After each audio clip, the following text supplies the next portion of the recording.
Ohio Governor Mike DeWine recently signed an executive order allowing college athletes to earn revenue using their name, image, and likeness. So, are amateur athletes still amateurs if they can sign contracts like the pros? What does this mean for athletes, teams, families, sponsors, and higher education? And will high school athletics be next? Our expert panel will dissect the issues and the implications of these game-changing new rules. Introducing our panel today will be Bob Tanis, Managing Partner with Porter, Wright, Morrison, Arthur, LLP. And you can find more about each of today's panelists in your forum flyer and online. Bob, podium is yours.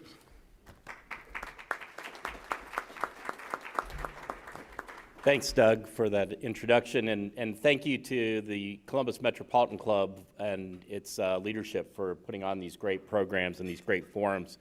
Porter Wright is very pleased to sponsor today's program, and we're excited about to hear what the panelists say. Porter Wright is a full-service law firm, started in 1846, so we're celebrating our 175th year as a firm this year. Excited about that. We have 8 offices in Ohio, Chicago, Pennsylvania, Florida, and Washington, D.C. So with regard to our sports law practice, I met Luke over 5 years ago and sort of immediately fell in love with his energy and passion, and I know that for those of you who know him will feel the same, and we'll get that today. At the time that we started talking about our developing a sports law practice, really our goal was to become one of the country's leading law firms representing athletes before, during, and after their sports careers.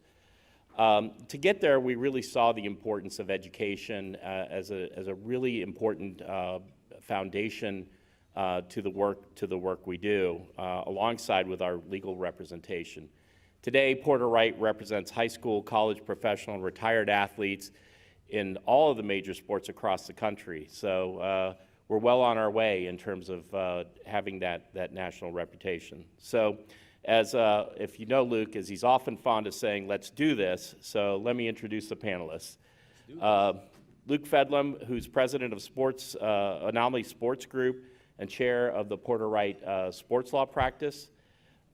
Next to him is Kristen Ronay, who's the Director of Compliance at the Ohio High School Athletic Association, and Roger Ingalls, who's CEO of Executive Management Partners. And then also our host today is Roger Aller, who's the Columbus Sports columnist, the Columbus Dispatch sports columnist. So I will turn it over to you, Rob.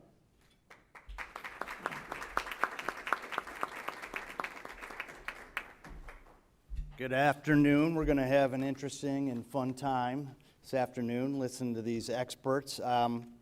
Need to start where everything does start with NIL, it seems, on Twitter. A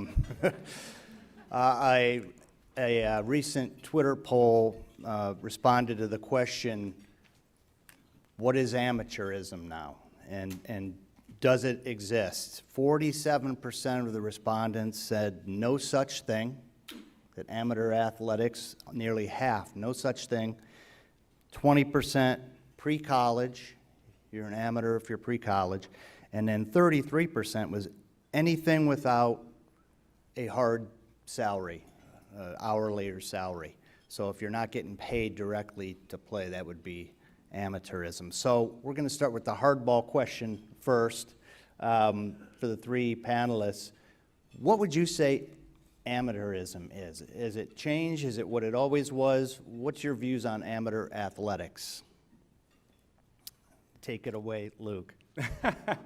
Okay, so we're going to be here for the next hour talking about amateurism and what it is. But no, I think probably the best way to articulate amateurism at this point is I think it's a bit different, right, than pro athletes in the sense that pro athletes get compensated for their performance in their sport, right? So they earn compensation for actually performing in their sport. And I would say that amateurism is where you have athletes who are not being compensated for their actual performance. They may do deals that make them professionals, and we'll get into the name, image, and likeness side of things, where players may do deals that they get paid and they become business professionals. But as it relates to their sport, not receiving compensation is a great place to start in my mind. That's a great perspective, Luke. From the perspective of the Ohio High School Athletic Association, just a little bit of background. We are a nonprofit voluntary organization of OHSA schools, so they elect to become members, and our rules are created based on a membership vote. So I actually have the definition that I'll be sharing with you that our member schools have decided as it relates to amateurism. So an amateur athlete is one who participates in activities of his or her sport for the purpose of deriving the physical, mental, and social benefits organized sports competition has to offer, and not for any present or future commercial gains. Since the student is considered a member of the student body, a clear line of distinction between educationally based athletics and professional sports must exist and be maintained at all times. So exactly what you said, we want student athletes at the high school level to really be engaging in sports for those benefits that interscholastic athletics can provide for them, and not for any payment or that sort of thing. But that could certainly be changing here in the next coming year. So we'll talk about that here shortly. Getting to the question of amateurism and is it around, I don't think true amateurism has been around for quite a while. If you've been following the Olympics, there's 13 athletes that have won medals at the Olympics that entitle them to $315,000 in compensation from the Olympic Committee. All of those have college athletic eligibility left, and all of them are okay under old rules to take that prize money. So I think our definition of amateurism at the college level has changed tremendously over the last several years, and the Olympics have been one place where that has happened. Great. So I was a Ohio State sprinter back in the day, 35 years and 40 pounds ago, as I like to say. And I would have loved to have had NIL back then. But where does it stand? Everyone thinks football, basketball, but I guess 53% of the NIL so far has come from outside football and men's and women's basketball. So over half is what you would call Olympic sports. In my day, we called them minor sports. You can't call them that anymore, I don't think. So where is the opportunity for the non-football and non-basketball? You guys can comment on that. From my perspective, I would say that social media absolutely changes the game for those minor sports, as you so referred to. These student athletes can accumulate followings, which are in the hundreds of thousands, even in millions, especially in a sport like gymnastics, where they do these routines that really get that social interaction engagement. So I think that changes the game and really opens up that door for student athletes in any sport to be able to recognize these opportunities from NIL. And I'll say, too, I think it's important that we actually understand really what NIL is, right? So name, image, and likeness. It's the ability for a student athlete to license their name, image, and likeness to a third party in order to receive compensation, right? So that's kind of the technical definition, but the way the NCAA, i.e., college sports generally have kind of talked about name, image, and likeness, it's actually more than that, right? It's the ability now for student athletes to earn compensation in ways that they haven't been able to earn compensation before. So yes, you might have the situation of a student athlete licensing their name, image, and likeness in a traditional sports marketing type of agreement that we all see pro athletes do and that we're familiar with, but it's also the opportunity for student athletes to start nonprofits, to start entities, for-profit entities, to sell a product or a service, to do speaking engagements, appearances, to do more than just the traditional sports marketing type of agreements. And so because of that, it opens itself up and lends itself to much more than just your traditional kind of revenue-producing sports that we would assume. And you know, to Kristen's point, if you look at, I think it was 2019, I don't know if the numbers are out yet for 2020, but the college sports team that had the highest social media engagement across the country was UCLA women's gymnastics team. And so understanding that and thinking about social media as a starting point for name, image, and likeness, or at least one of the primary starting points for name, image, and likeness, shows you how that engagement by athletes is what's important, not just necessarily the sport that they play or even necessarily the number of followers they have. Brands are looking for the engagement that they actually have with their following. Yeah, and I would just add that every student athlete has a following, okay? They all differ in size, but they all have a following. It may be a family, it may be their local community as they progress At the higher levels, it's, a Buckeye Nation, it's other groups. But everyone has a following that they can appeal to, and therefore everyone has the possibility to be creative and innovative and come up with some sort of NIL program or process that can afford them the opportunity to make money. And I think when that intervention did start to take place, you saw these posts on social media of, I am a Division III baseball player. I want to put out there that I give businesses my permission to use my name, image, and likeness. Please contact me. So students recognized that immediately and wanted to put that out there. Great. We just had a front page story on Ohio State football players signing autographs for pay. I'm just curious, you guys are the experts.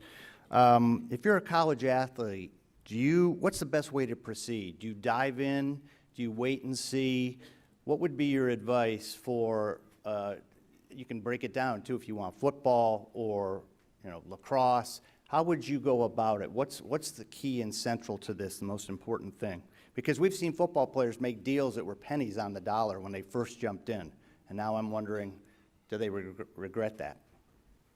I think if all of us in this room said, you know what, so as Roger said, we all have a following.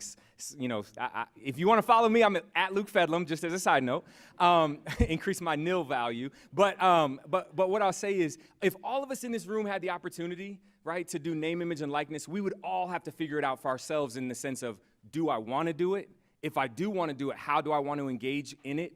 And I think that's the question that student athletes are facing, because a lot of times from the outside looking in, we assume that all student athletes want to participate in name, image, and likeness. And that's actually not the case. Some want to focus really on their sport. Others aren't sure how they might engage. So if I'm answering your question, I want to make that broad statement first, that there has to be a decision as to whether I want to engage and how I want to do that. And if I do decide that I want to engage, there are a lot of different ways. It depends on what do I want to do with the name, image, and likeness. If I want to do autograph signings or, just make as much possible money as I can, then there's a path of doing that. If it's that I want to make or engage in valuable opportunities to me and limit my engagement so that my time can still focus on my studies and on my sport and my performance within my sport, and so maybe I only want to take certain activities or name, image, and likeness opportunities, then my path might be a little bit different. But I think the key here is that this is really up to the individual student athlete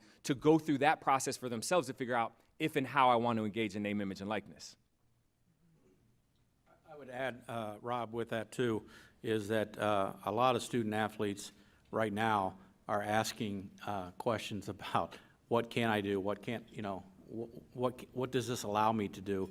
And I think it's important that the colleges and the universities set up a strong education program. If they can't do it themselves, then bring in an outside source.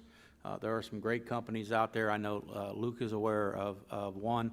But there are companies out there that work both on the university side in terms of educating student athletes and what it is they're allowed to do versus those that work with the student athlete trying to find promotional opportunities for them. The big question that I think a lot of people have asked is, how much do these student athletes understand about what they're getting into?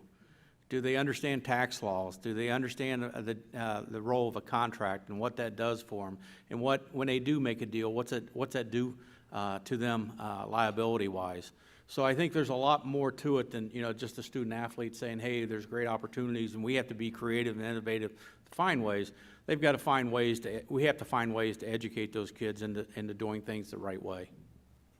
Luke, you had a great, if you want to share it, you had a great little story there with the car. Do you want to, can you share that? Just as an example of the lack of information or knowledge that's out there. Sure. So, we were talking at the table earlier and just share this into Roger's point about, student athletes really don't understand a lot of this. We were speaking to doing an engagement with a Power 5 school and their basketball program, and we were on Zoom presenting to the team, their coaching staff, and then we also had parents on the Zoom as well.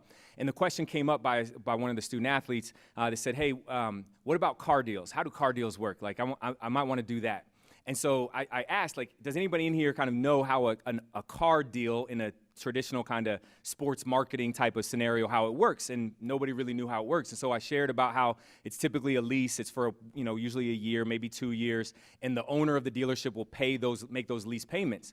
And they're like, that sounds great. I'm like, yeah, it does. Until we start talking about the fact that you get taxed, right, on what they paid on your behalf, right? So that's one thing. And then two, insurance. Let's talk about insurance, because they're not leasing you the 2009 version, right, of a beat up car. They're going to lease for you a 2021, a 2022 model, and you're a college student. So your insurance is going to be through the roof. And the best part of the conversation was they said, okay, well, I'm on my parents' insurance, so my parents are going to just pay, right? And the parents are on the Zoom like, no, we're not. Right? And I think that just gets to the point that people, like, there is so much education that has to occur. I mean, just with all of us, right? It's new. It's new to college athletic departments. It's new to parents. It's definitely new to the student athletes. It's new to the coaches. So there has to be some education to help prepare them so that student athletes end up in a better spot when they leave school, since we know 98% of them are not going pro, that they're in a better spot when they leave school than when they started. Do there also need to be guardrails? That term has been thrown out. Does the Congress need to get involved in this, or is it the opinion of you three that it's individual by conference, by school, by state? How do you see this playing out, and how does it need to play out? Again, does there need to be a federal regulations to keep this thing a level playing field? Yeah. I'll start with that. Yes, there has to be guardrails. And no, the NCAA is not going to do anything until Congress acts. Okay? The NCAA basically threw their hands up and says, okay, you guys wanted it, you got it, you figure it out. That's basically what the policy says. The Congress is going to either have to give the NCAA an antitrust exemption, which is what they're asking for, and that's what they've been working on, or they're going to have to pass federal legislation on NIL that is in place across all 50 states, because right now you have a number of states that have NIL legislation and a number that don't. And the NCAA has told those states that do not have NIL, you guys figure it out at the school level. Okay, so you're putting the fox in charge of the hen house in some cases, is they can figure it out. But until that happens on a federal level, we're going to continue to have this wild, wild west mentality out there where everybody's trying to do their own thing and nobody really knows what they can and cannot do. Do you think legal action, no matter what happens, is going to continue, even if the federal government steps in? We're not going to see the end of legal action, correct? No, and in fact, I think one of the latest cases with the Supreme Court just filed some amendments. Lawyers just filed amendments citing the case, or the comments from the Alston case, which took away the NCAA, basically took away the NCAA's antitrust standing that they've been living off of for the last 30-some years. And I think lawsuits and law firms like Porter Wright are going to play a big role in this as we move forward. Just tell everybody that. We can keep that going. That'll be great. But I will say, I think it is important, right? You've got to. There will be a national standard, because let's just look at the last 8 months, right? So we're August 3rd today, right? So since January 1st of this year, we went from a place where that next week the NCAA was supposed to vote on their name, image, and likeness regulations that their working group had worked on for a couple years. So we thought, okay, we're going to have a national NCAA-imposed rules on name, image, and likeness. On January 11th, a couple days before they were supposed to vote, the Department of Justice said, hey, don't take that vote because we think that there are some significant antitrust issues here. So then it went to states now saying, okay, well, Florida is supposed to go into effect July 1st, so now we need to make sure that we catch up so that we aren't left behind in a recruiting and retention battle, right, so for student athletes. So now states are all coming in, and so at the last minute, we all saw it in June and May and June, where states, either through executive order or through past state legislation, said, okay, we're gonna do this, and we all thought it was gonna be a state-by-state issue. And then, because of the NCAA versus Alston decision, the NCAA said, we're going to take a step back, and schools, it's on you. And so now we're in a place where we thought it was going to be a national plan with the NCAA. Then we thought it was going to be state by state, and now it's literally an institution by institution.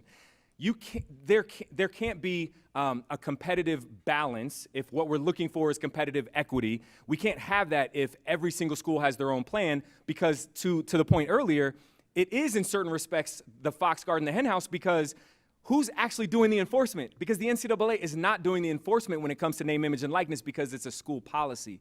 And therefore, ultimately, for schools to say, hey, that this recruiting, kind of battle that we're all in is fair, there's got to be a national standard. Okay, you're talking in some ways about unintended consequences here. And this one's for Kristen, this question. You've got Quinn Ewers, has given up his senior year high school in Texas to come to Ohio State. That's probably an unintended consequence.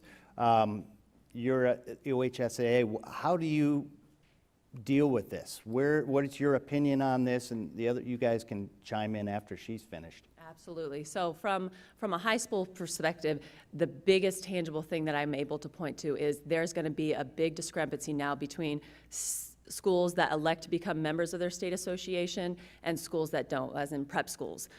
Because now these prep school coaches are able to sell to these student athletes, hey, you can come to our school, we don't have any amateurism guidelines, you're gonna be able to make hundreds of thousands of dollars if you come play for us, where if you stay at your local public school or local non-public school that you grew up in, you can't do those same things anymore. So it's really going to draw students away from those interscholastic opportunities that they have, which is a difficult thing to digest. Previously, those NCAA standards were level across the playing field, but because those have gone away now, those prep schools and non-state affiliated schools really are on a different level.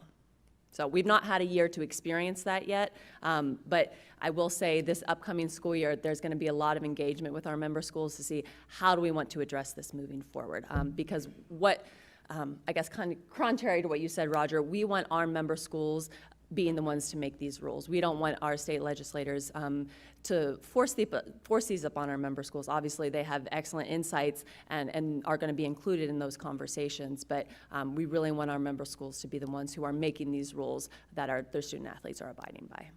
And I would add, Kristen, that the NCAA created this mess by part of their interim policy is that prospective student athletes can participate in NIL.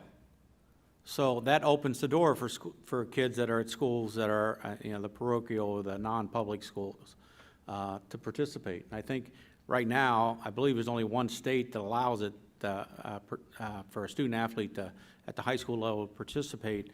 And as you mentioned earlier, they can't participate using the high school's logos or images or trademarks, but they can participate in California. And it seems like California is the state that kind of kickstarts everything. I mean, they were the ones that kind of kickstarted the legislation on the NIL to begin with, and now they've kind of kickstarted it a little bit to create a rush at the high school level. I think it's important, too, to be honest about where we're at, though, as well, right? And it's easy to point out a particular individual that, could make a lot of money, and so he's foregoing kind of his senior year, but he's met all the academic requirements to be able to graduate early. We've seen that before name, image, and likeness. Student athletes have been able to do that before name, image, and likeness even became a thing. Student athletes have been able to, if we're talking about football, have been able to finish their high school senior year season, graduate, so that in January they can enroll in the school that they want to go play in. So we've already seen this before. That has happened. So now the difference is we're talking about dollar amounts associated or potentially foregoing their last year of playing at the high school level. But what we're going to be talking about for those who do that is typically those elite of the elite who will have the opportunity who really want to enroll as early as they can so that they can get the training, the development, and be 1 year closer to making it to the pros, right? I mean, that's partially what it comes down to, especially on the football side. So yes, money is involved, and that changes things, but at the same time, this isn't something that is just brand new because of name, image, and likeness. It's been around and been happening for a while. Isn't that part of the issue, though, is that we have viewers who's like the 1% that can do this, but that doesn't mean 50% think they can't, right? There's the danger. It's who's in your ear, who are you talking to, who's counseling you. This is where education comes in on another level. Yeah. What are your thoughts on that? Do you foresee, I guess, try to project and speculate here, where do you see it headed? And yeah, so to that point, it's actually a great point, right? Because we know statistics have shown that only 2% of college athletes play professionally, but when polled, and I think the last time I saw this was 2018 or 2016, over 50% think they can play professionally, right? So you've got this kind of tension there and whatnot. But at the end of the day, I mean, that's that's a bit about what college should be about, right? We know the money that's in college sports, and we could talk about that for the rest of the year. Every Wednesday at noon for the rest of the year, we could talk about the money in sports. But we don't have that time, and we won't get that programming. But the key, though, I think, is to recognize that this is what college is supposed to be about, educating and preparing young people for the next step in their life. If their next step in their life is to be a computer programmer, great. College should prepare them for that. If their next step in life is to be a professional athlete, great. College should help prepare them for that and give them the education and the skills necessary to be able to be successful as they navigate these waters. I truly believe that name, image, and likeness is a conduit to provide meaningful real-world education to young people who might otherwise not care about it. Right? If we're being honest, if we can now say, hey, you should take this digital storytelling class, you should take this marketing class now because it can impact you and how you could potentially earn money, then absolutely let's use name, image, and likeness as a way to get that education to young people who need it most. There seems to be, two levels here. There's a sky is falling side, and then there's nothing to see here side. Let's take this down to the locker room level. How is it going to affect team chemistry? I know that's been that kind of gets talked about around the water cooler or whatever. Is that the offensive left tackle or right tackle gets X and the quarterback's making 10 times that. How does that affect? Does the tackle just not block as well? That seems like a crazy thought, but I mean you hear that out there. There's all kinds of stuff being talked about. Is that a legitimate concern in terms of maybe not with in the NFL with 30, 35-year-olds who are mature, but with an 18-year-old, if it does come down to the high school level, a 19-year-old freshman in college, is there so much money that it's not a big deal, or is there potential for this being a big deal? Who wants to tackle that one? Yeah, the potential's there to be very disruptive. I mean, Urban Meyer was one of the leading proponents against NIL. For a long time there at Ohio State. And part of it is that the complaints you hear from coaches is it's going to upset the locker room. It's going to create culture issues. It's going to create the haves and the have-nots within our own team.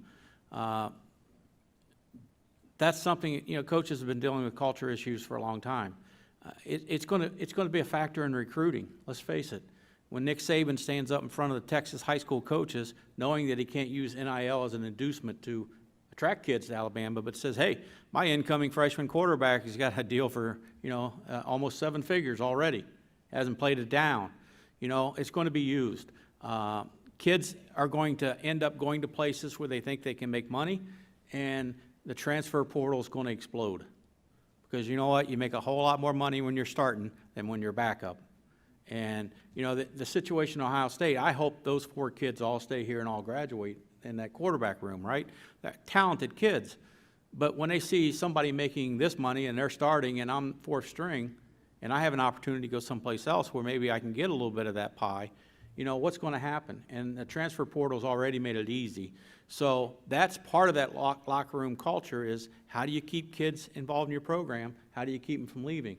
And there's good and bad. I mean, I've seen both sides of it, Rob. I was not a proponent of it at all for the longest time, and now I see that student athletes should have this opportunity, but how we control it is still up in the air. I mean, that's the question. I think one of the unintended consequences, too, that people aren't talking about is how these contracts with these student athletes are going to impact the relationship they have with the school that they're attending. So at the college level, there's all of these endorsement deals and contracts with what sport uniforms you have to wear.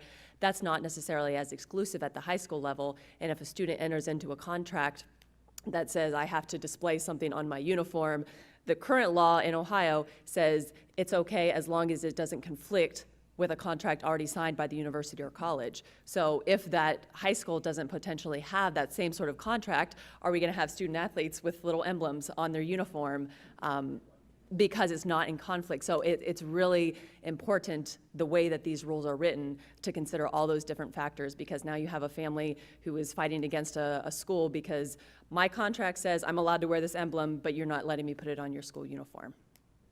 Yeah, I think the locker room question is an important one, but I think sometimes it's blown out of proportion. Locker rooms have been You've had the starters, the stars, the people who always get all the press attention, media attention, the interviews after games and things like that. So coaches have had to deal with that issue in the locker room, forever, right? And so let's not discount also the players themselves and their kind of how they view the value of what they're actually doing every day. Are they going to say, I'm not going to block him because he's making money and I'm not? No, right? Especially if they're part of that 50% that think they can go pro. So they want as much, as good a film as possible and all that. And they're performers. That's what they do. They perform on the field. That's what they're there for. But the other part is this. It's the coach's job. It's their job. They get paid a lot of money. In 42 of the 50 states, the highest paid state employee is a college basketball or football coach. Right? So we know that they get paid a lot of money. So guess what? For that money, this is another part of your job. Deal with it. Figure it out. Educate. Right? You're getting paid big bucks to do that. So it's part of your job. Make it happen. Sorry, I got a little fired up. My apologies. That's what we're here for. How about back to, before we move on here with questions, level playing field. Roger, you talked about it. Does Ohio State in Columbus, almost 2 million people, opportunities, how much of an advantage is that to even a Purdue or a place, or a smaller school? Does NIL, or NIL as we're calling it now, I guess, does that just make the rich get richer? Well, we're already dealing with that. I mean, we have, top 5 programs in the country, Texas, Georgia, Oklahoma, Ohio State, Alabama. They're already rich and they're already getting richer. I mean, so does it give the others an opportunity to compete? Yes. But I think it's something that is just part of college athletics right now. Where I'm mostly concerned is what's it do to the small schools who just went through budget cuts, who just cut programs, who cut coaches, and now are looking at, I've got to have compliance for NIL. And how do I do this? And they can't afford to hire the outside groups. They can't afford to hire a staff member like, Tennessee or Stanford or whoever does. That's where the difference is going to be. It's going to be in how they are able to best serve their student athletes. Great. Okay, so it is CMC's tradition to take audience questions. This is the fun part. Jane Scott of CMC is curating questions from the live stream audience and for in-house audience. That's you. Please keep your questions brief and to a point, and have it be a question, not a statement. All right, great. What is our first question? Yes, some really good ones. Roger Blackwell, does the institution in which the student is enrolled have a right to a portion of what the student receives? And I guess the other piece of that question, if I can expand on Roger, these kids are getting scholarships, and now they're making $1 million. Do they forfeit their scholarship? There's no. The university can't be a part of their arrangement. But what they can do is they can sign an agreement with a company like Brander that allows, or open source that is dealing in group deals, where the university allows the student athletes to use their trademark images and their university marks. But the university is, for instance, uniform sales. The student athlete could get a cut off of those now, okay, with their name and their numbers, which they couldn't do before. But the university can make money from that group deal, but not from just a separate single individual deal the student athlete has. I'll just add to that real quick, because that's absolutely right. Schools will only be able to share in what a student athlete makes to the extent that the school is a school that allows the licensing of their marks and students to be involved with that, and therefore they would simply just receive their ongoing compensation as it relates to the license of their mark. Hi, I'm Bill Lafayette. I own Regionomics. I'm an economist. And my question is, there's a tremendous potential, it seems to me, for these young people to get scammed and exploited. And I'm wondering if we've thought that through and if there are good ways to prevent that from happening. I would say that some people have thought that through, and it's very much a reality. And we have we're having those conversations all the time. But I think the challenge is that the way this all came about with name, image, and likeness, in providing defense of the institutions themselves, they were told, literally a couple days before July 1st, that they had to come up with their school's policy because, following the Supreme Court ruling and different things, the NCAA was saying, we're not going to come up with the solution. And schools, you have to. So that's a lot to deal with, right? So you've got COVID that schools are still trying to figure out, and how do we continue to have a season and plan for the fall, dealing with now this new name, image, and likeness that as a school, we have to figure out what's our policy. There are legal components to that, significant legal components, as well as trying to think about the pressure from coaches and others to make sure that it is something that is favorable to student athletes so that they can recruit student athletes, that also, because of the transfer portal, they can retain their student athletes and not lose them to another school. So there's a lot going on there. That's not an excuse. It's just offered up in defense of what's been happening. But we have been kind of shouting from the mountaintops because, having worked with pro athletes and seen how pro athletes have been taken advantage of, it's very easy to see, and there have been many articles written about the number of companies that have just popped up just because of name, image, and likeness, and people who think that, they can come up with deals for players, and I'm going to find you the best deals, in Columbus and things along those lines, and try to get players to sign with them. So absolutely, there is a high opportunity for student athletes to be taken advantage of, and the only way that you combat that is with education. I would echo that as well. When this legislation passed, there was a lot of influx of messages to our association of how does this impact high school athletes. The current answer right now is none, but we have had those name, image, and likeness companies who are trying to do things the right way, who reach out to us to get that clarification so they know how to work with Ohio athletes. Unfortunately, that doesn't happen with every company, which is why that education piece and just exercising an appropriate amount of due diligence, hopefully the parents can help guide these student athletes through that process, but takes a lot of education. So there are a lot of good questions. Mary Arena asks, with social media available to all college students, why are the resources of a university about NIL education only in the context of student athletes? Wouldn't all students benefit? And I guess I would ask another question. We had a forum a few years ago about the esports, and those folks were exploiting the heck out of all the promotion and advertising, and it doesn't seem like they even fit into this mold at all.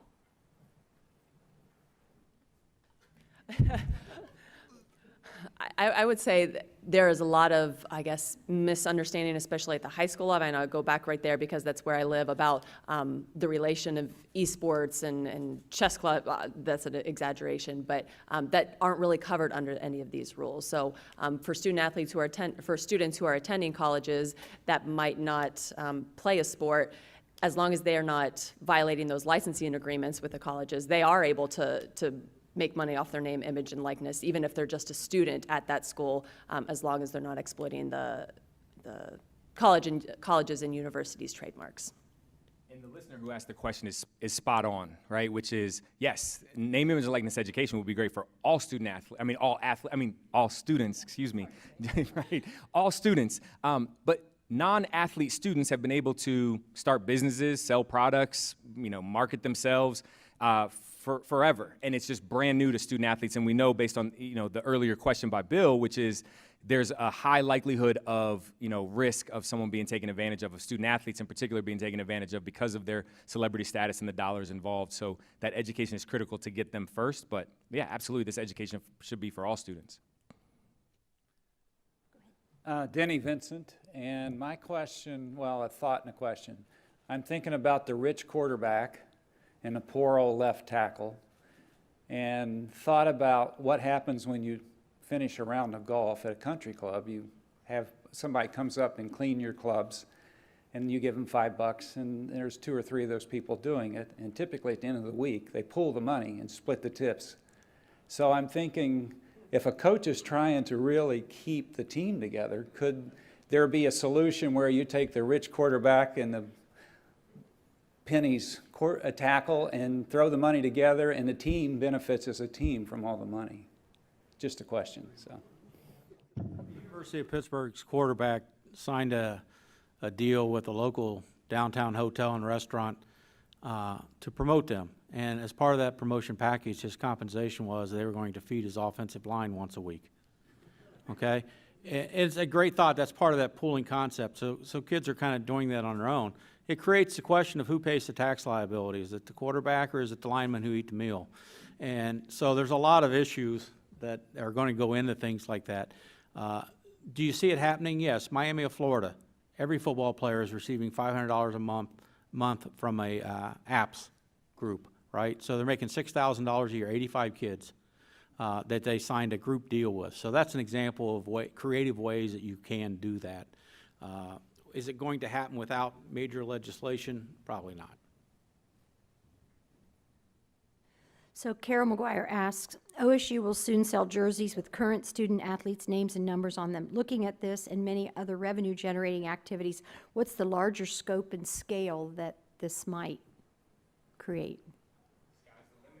Right? I mean, the sky's the limit. It's only, name, image, and likeness is limited only by the creativity that people have to come up with new ways of doing things.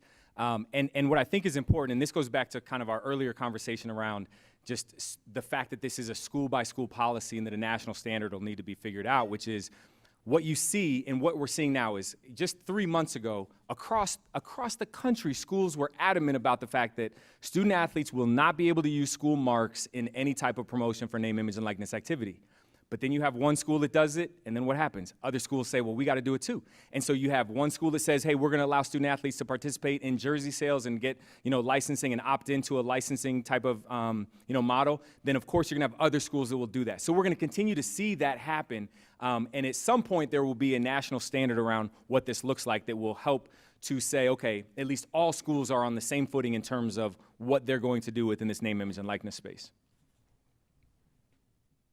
Ann Gabriel, Ohio University retired, and I was the faculty athletic representative for 7 years, worked with the MAC and the NCAA.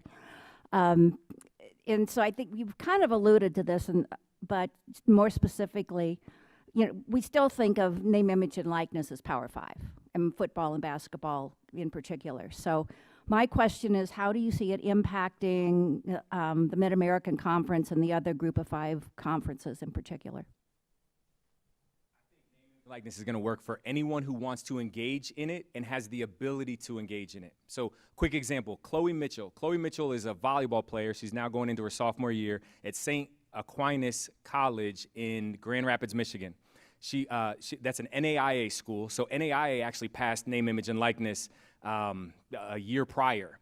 And so she was a high school senior during the beginning of the pandemic, started on TikTok with just a couple followers and created a she shed and just, chronicled this whole turning her, garage or the shed in the backyard into this like lounge area and gained about 3 million followers because of it, right? And so she went in, over this past year, she's already been making money on name, image, and likeness because of it.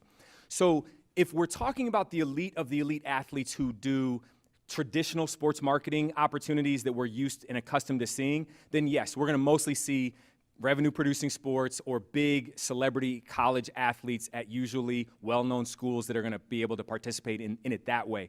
But as we said before, there are so many other ways that you can engage in name, image, and likeness that if you have the following, it almost doesn't matter necessarily what school or size of school you're at, you're going to have an opportunity.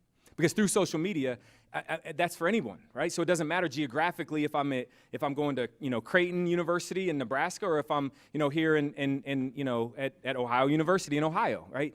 You'll be found, and social media, folks who want your social media influencing will find you. So my question's about the larger city markets.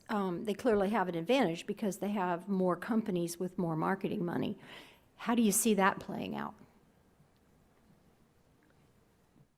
I would answer quickly that that's one of the things that scares large athletic departments to death, right? We've got coaches making $6 million a year in football. We got coaches making $3 million a year in basketball.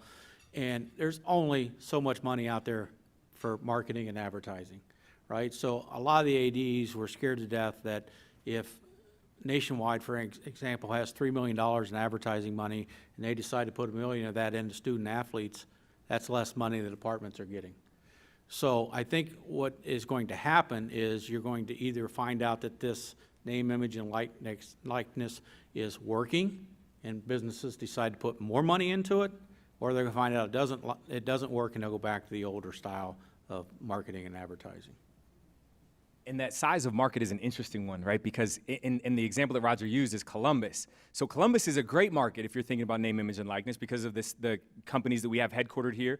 Same thing with like an Austin and some other schools that we could, cities that we could think of. The largest markets with, your New York, Chicago, Miami, Atlanta, they're going to be fighting with professional athletes who are in those cities taking on marketing deals and things like that. So unique that certain cities are going to have a unique opportunity to engage in that way. Hi, I'm Melanie Farkas from Porter Wright.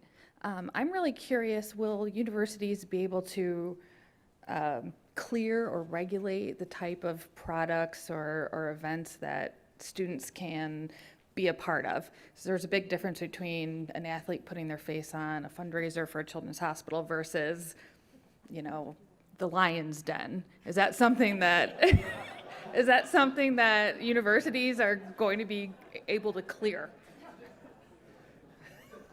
Who wants to address the Lion's Den? The answer is yes. And so schools right now actually do say what their guidelines are, and they put in their guardrails, and they say you can't participate in certain things.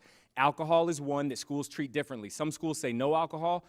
Ohio State, for example, and some other schools say no hard liquor, but beer and wine, if you're over 21, you can participate in those type of name, image, and likeness opportunities. Adult entertainment is an area that's forbidden in most schools, as well as like NCAA banned substances. So if there are already banned substances that the NCAA has for student athletes, you can't promote those as well. So there are some guardrails. And then some schools, like BYU, has some really unique ones just based on the type of school that they are.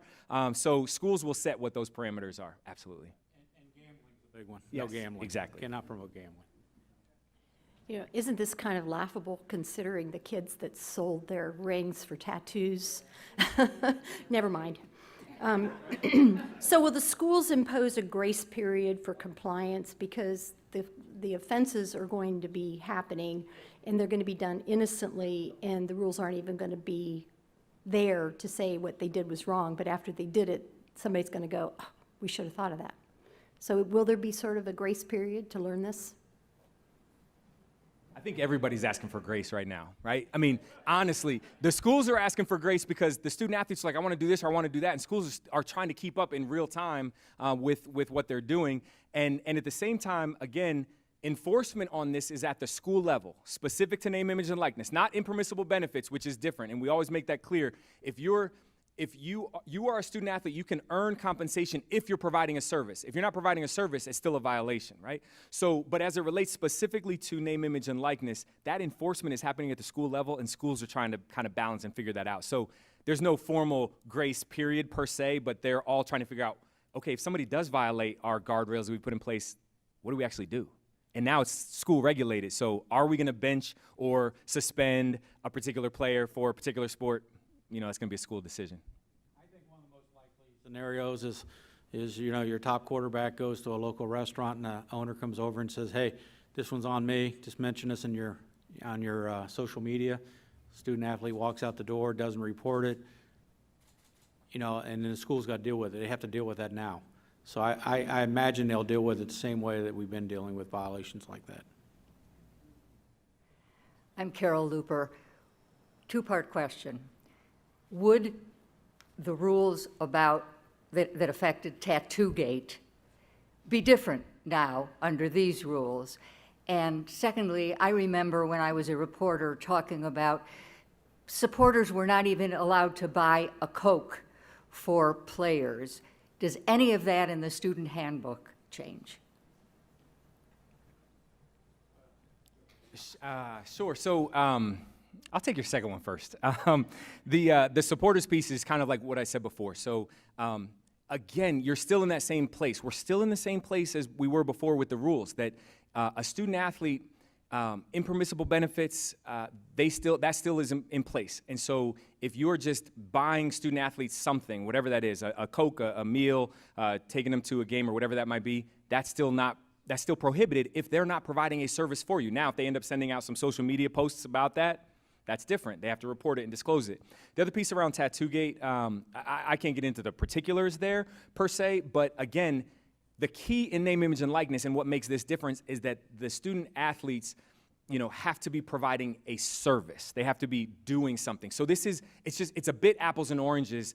I know that it comes up a lot, just like Reggie Bush and his Heisman, and now that these rules are changing, but it's different because we're saying, hey, student athletes, just like other students, if you provide a service, you can receive compensation, and therein lies that contract, if you will.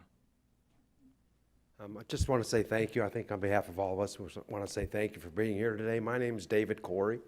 I'm the Executive Director of the Bowling Centers Association of Ohio, and we've been talking today from the university's perspective and also from the, I guess we call them student athletes, but they're really athlete students. But what about from a business's perspective? What would be your recommendations for a business who wants to get involved in this? Is that getting with the sports information department at the university level, obviously talking to the student athlete directly, but what are maybe some guidelines you could give for businesses? Thanks. The university has pretty strict guidelines in terms of what they can do to help promote the student athletes.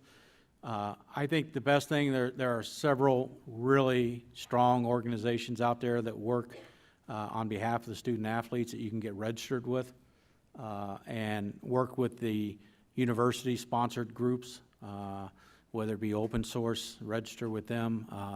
Influencer is another one that works with universities. Icon Source is one that works with on behalf of the student athletes. There are some good groups to get involved with that way. Just do some research and find out the organizations that have and there's not going to be a lot of track record, but that have some advice, and then ask people, like some of our panelists up here, who have they worked with, or who would they recommend that a business go to if they're interested in trying to engage what I refer to now as the business student athlete. And I think I completely agree. The only thing I would add to that, as Kristen mentioned earlier, right, most athletes these days are saying their DMs are open. So if you don't know, that's direct message on like social media platforms. That's just an easy way for student athletes to communicate with business owners and others, and that's how people are reaching out through their DMs. But the other key thing that I'll say too is, again, thinking about what works with your company's brand. Right, so a lot of times people are thinking about, and this goes back to some of our earlier questions about the star quarterback or the star receiver or star basketball player. But I've had conversations with business owners who've talked about, you know what, I want to focus on, and he said I could share this information. I used to work at Scott's Miracle-Gro, Central Ohio company. I was talking to their head of marketing, and we had this conversation about name, image, and likeness. He was like, you know what, I'd rather, instead of we could go out and get any celebrity sponsor we want to, I'd rather have a student athlete that cut grass when they were a kid, right? Somebody that, played football in their backyard where their grass they had to take care of their grass and trim it just right to play a good football game on it, right? Because that's authentic to our brand. And so when I think companies remember that of what type of student athlete would be authentic to our brand, that creates opportunities, because now you're not competing to get that star quarterback or that wide receiver or whatever it may be. You may be looking for that student athlete that can really speak to the mission of your business, the mission of your company, and bring you followers or at least additional attention, which is why you're putting money behind it, in a way that's beneficial to the business. To take this opportunity to use this platform, I guess businesses don't contact student athletes at the high school level just yet. So that would be my advice in that regard. It certainly is coming, and if there is that interest in the future moving forward, it would be the school's athletic administrator or principal that you would reach out to. But don't want to waste this opportunity to put that reminder in there. All right, well, I hope you found today's forum concerning, exciting. I'm not sure where all of the above. Okay. Please make plans now to join us next Wednesday as we follow up today's forum with one on critical race theory. Buckle your seatbelts for that one. Our thanks to our forum sponsors, Porter, Wright, Morris, and Arthur, LLP, and the Columbus Dispatch, and to the Emergency Response Fund of the Columbus Foundation for presenting our live stream in partnership with the Dispatch and PNC. And thank you to our online virtual seat patrons, and a special appreciation and thanks to our speakers, Bob Tanis, Luke Fedlam, Roger Ingalls, Kristen Ronay, and our host, Rob Aller. Can we have a round of applause for them, please?